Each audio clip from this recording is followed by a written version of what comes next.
Hi again. It's now Friday. I know I'm wearing the same thing, and I'm sitting in the same spot, and it's still dark outside. But miraculously, it's Friday for you.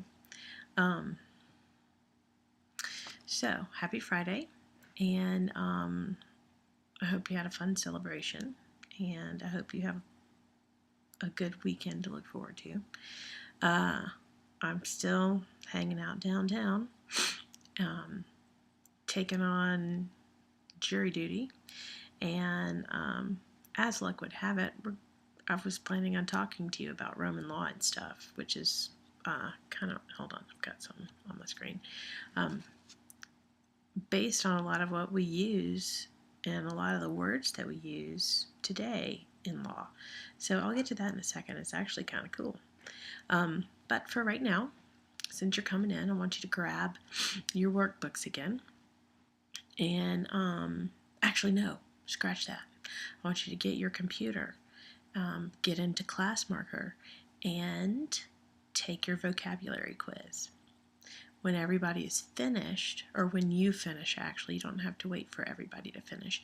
You can go up and grab your workbook and start working on 4.4 and 4.5 in the workbook. You will need to work quietly, especially since some people will be taking their vocab quiz. So do your best, and then after that, work on your workbook, and I will come back miraculously and give you some answers. So, yay, good luck. Okay, so I hope you made 100. I know everybody made 100. But now that you have your workbooks and you've spent a couple minutes, probably like 10, working on this total, I'm going to give you the answers to page 28 and 29. All right, you don't have to swap for this one. You'll need to swap for the next one now. So you can grade your own paper if you, since we're working on 4.4. All right, here are the answers. Basically, what they wanted you to do is look at some Latin phrases that you've seen and then compare them with French and Italian and Spanish, which are all Romance languages, which means that they come from Latin originally, so they look a lot alike. So you're supposed to use some clues in the way the words look to match up the Latin phrases that match the other languages.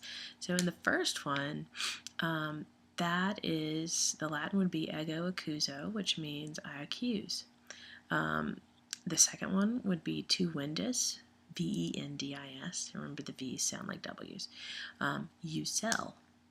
The third one would be tu respondes, you respond. The fourth one would be ego debeo, which means I owe. And then the last one, ego porto, I carry. All right. Moving on to 4.5, you will need to switch with a friend. Write your name and grade it by down at the bottom of this exercise. And then this is going to be out of 10. All right. You had to match words that are associated with either the forum or the basilica. Remember, the forum's for selling stuff, and the basilica is for law courts and stuff. All right, so on the left, they don't have to be in any particular order, so just check them off when you see them. On the left, you need to have Argentaria, Windit, Taberna, Tonsor, and Emmet. Argentaria is a banker's stall. Windit is cells. Taberna is a shop. Tonsor is a barber. And Emmet means to buy. All those things are in the form.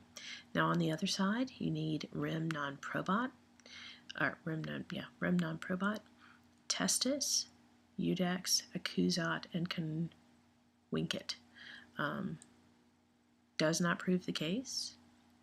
Witness, judge, he accuses, and he convicts. So those things all are in the basilica.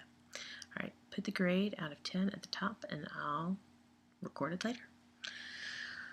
Okay, the next thing we're going to talk about is Roman law. And there's a section in your doc about it. After I talk a little bit, we are going to go back to the doc and you're going to do some investigating into some Latin phrases that lawyers use every day.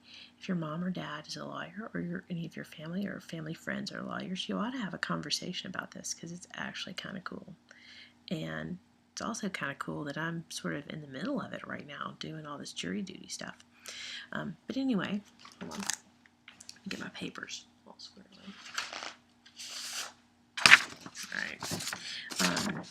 It all centers around this word right here, use, I-U-S, which means law. Okay? Now, remember that the Romans did not have J's. We turned their eyes into J's. And that's where we get the word justice, jury, and all sorts of things, judge. They all come from this little word, use, which means law. And you can see how it sort of turned into the J that we usually see with law stuff. In fact, if you go to law school, you get what's called a JD, which means a Juris Doctor, a doctor of law. And it all comes from this little word. Yay. Actually, jury does too. Yay, jury duty. Anyway, okay, so I'm going to talk a little about Roman law. The Romans started this whole law thing a long time ago, like in the BC, 450 BC. They came up with this board of people who came up with the idea of writing down all the laws and then posting them somewhere for people to see and live by. That was called the 12 Tables, and from the 12 Tables evolved what they knew as a constitutional government. And we sort of still use a lot of their stuff for that.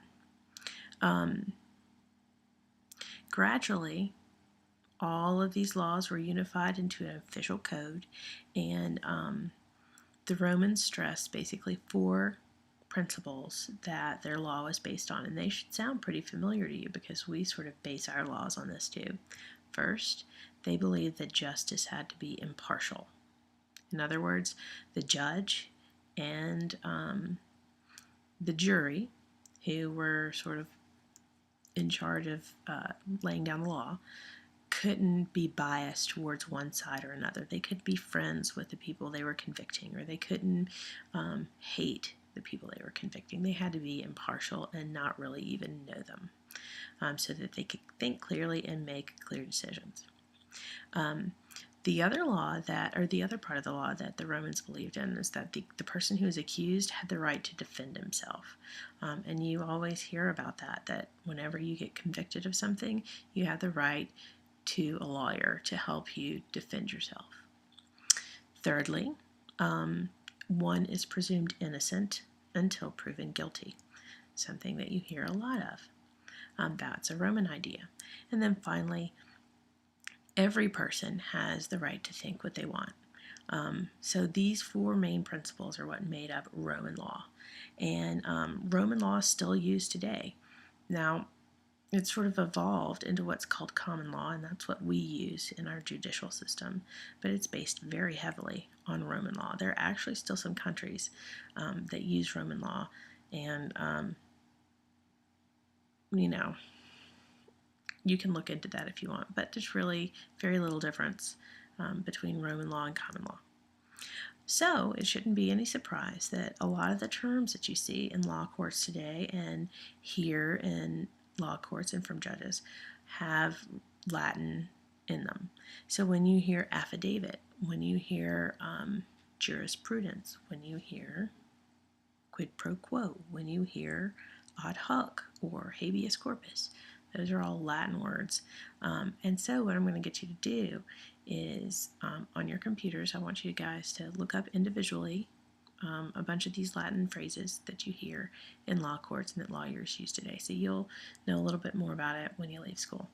All right, so I'm going to leave you with that for now and get back to you in a few minutes.